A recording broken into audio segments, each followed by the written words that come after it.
Cricket ఆడుతూ మీ ACL tear అవ్వచ్చు, ఫుట్బాల్ ఆడుతూ మీ ఏసీఎల్ టియర్ అవ్వచ్చు. అదేంటి డాక్టర్, క్రికెట్ ఫుట్బాల్ ఆడుతూ ఏసీఎల్ టియర్ అవ్వచ్చు అంటున్నారు అనుకుంటున్నారా?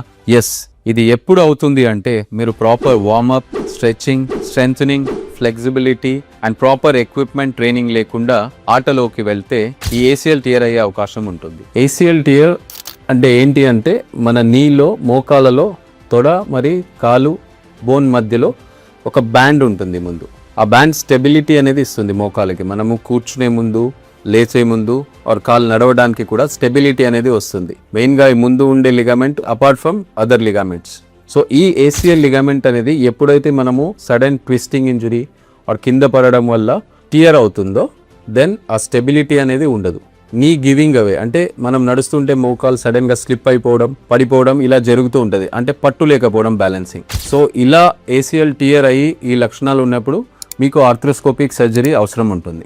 ఏసీఎల్ టియర్ అయితే ఎలా తెలుసుకోవాలి ఆన్ ఫీల్డ్ అంటే, మీకు బెణికినా పడినా వెంటనే స్వెల్లింగ్ నోటీస్ చేస్తారు, నడవడానికి ఇబ్బంది కలుగుతుంది, అలాగే నడుస్తూ ఉంటే పడిపోతానేమో అని ఇంబ్యాలెన్స్ అవుతుంది, పట్టు ఉండదు మోకాళ్ళలో. సో ఇలాంటి ఏసీఎల్ టియర్ అయ్యింది అని మీకు అనిపిస్తే మీరు వెంటనే ఆర్థ్రోస్కోపిక్ సర్జన్ ని కన్సల్ట్ అవుతే ఒక స్కాన్ చేసి ఏసీఎల్ టియర్ ని కన్ఫర్మ్ చేసుకొని, ఒకవేళ టియర్ కనుక కంప్లీట్ ఉంటే మేము ఆర్థ్రోస్కోపిక్ కీ హోల్ ట్రీట్మెంట్ ద్వారా ఏసీఎల్ రిపేర్ చేసి మళ్ళీ మీ నీని నార్మల్ చేయొచ్చు అండ్ మీరు మరీ స్పోర్ట్స్ జాయిన్ అయ్యి అన్ని ఆటలు ఆడొచ్చు. Thank you.